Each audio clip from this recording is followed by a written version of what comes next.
Hi, jewells68 here for Talk to Me Tuesday on Tuesday, February 24th.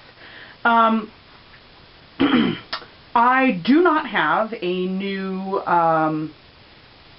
block to show you for Phoebe's pod quilt because I've kind of just been focusing on embroidery. So I did for my own quilt. So I just kind of got on a roll, and I guess I kind of needed the Zen bit of hand embroidery.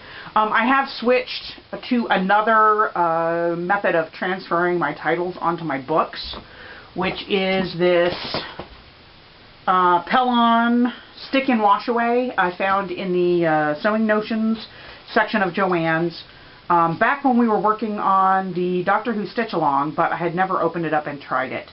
They're actually sheets that are sized for going through your printer, so you can print the design. They tell you to do it in like a draft setting so that the ink doesn't go in too deeply. But yeah, you can print directly onto it, and then it's pressure sensitive. You peel off the back and stick it onto the fabric, and stitch through the design, and then you just soak it in cold water and it disappears. It really works. Now, I have not used an entire sheet.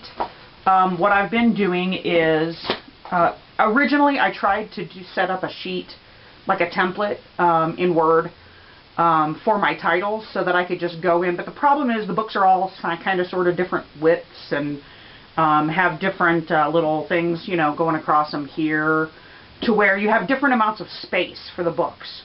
So it varies from book to book and from title to title. And some of the titles are really long. So what I've ended up doing is basically trimming, and you can kind of see it on the one I'm working on right now, but or the one I just finished, which was the Flying with the Cannons. I cut it to be, you know, basically 1/4 of an inch minimum from the edges of all of the edges of the quilt of the book.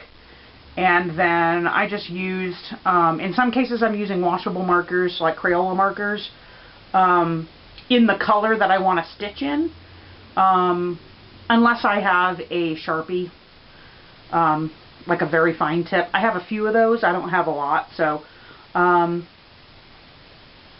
yeah. So I'm basically just using a washable marker because those rinse right out, also in the cold water pretty well. Completely dissolves. It takes a while, but I have like a little tub, like came from a hospital stay of mine or my mom's, that never got used. It just had stuff sitting in it.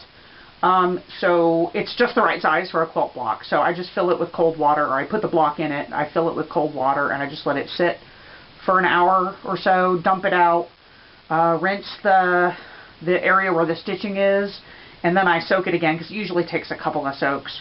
But it comes completely out. And that's pretty cool.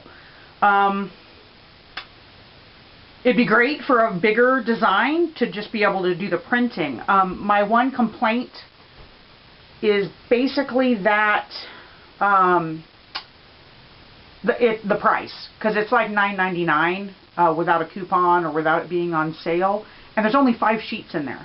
So my goal right now is, what I've been doing is just, you know, seeing how much I need for the book, the individual books, and just trimming that off, writing my design on there, either by using my little homemade light box or by just writing it by hand, and then peeling and sticking it, you know. So actually what would be awesome is if I could find some of this exact product in like a 1-inch wide tape, so I'm kind of on the lookout for that now, because that would be much more cost effective.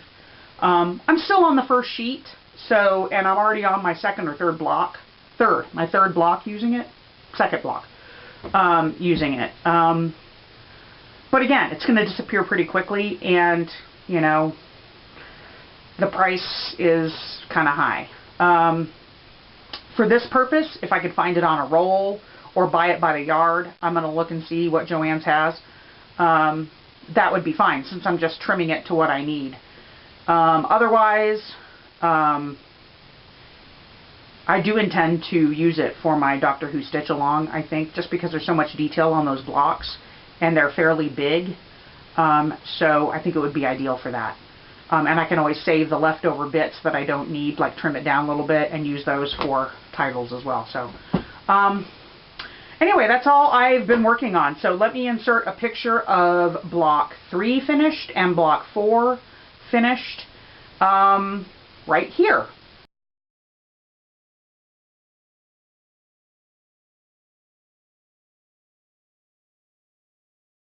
And that's it. That's all I got. I'm still in the process of catching up, watching last week's videos. I think I have 1 or 2 left to watch.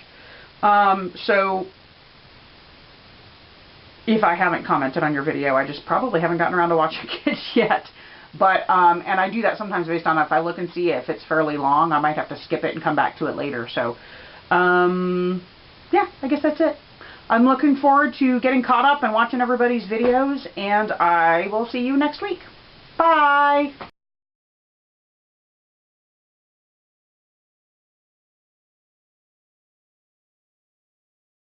Hi, jewells68 here for Talk to Me Tuesday on Tuesday, February 28th. Not 28th.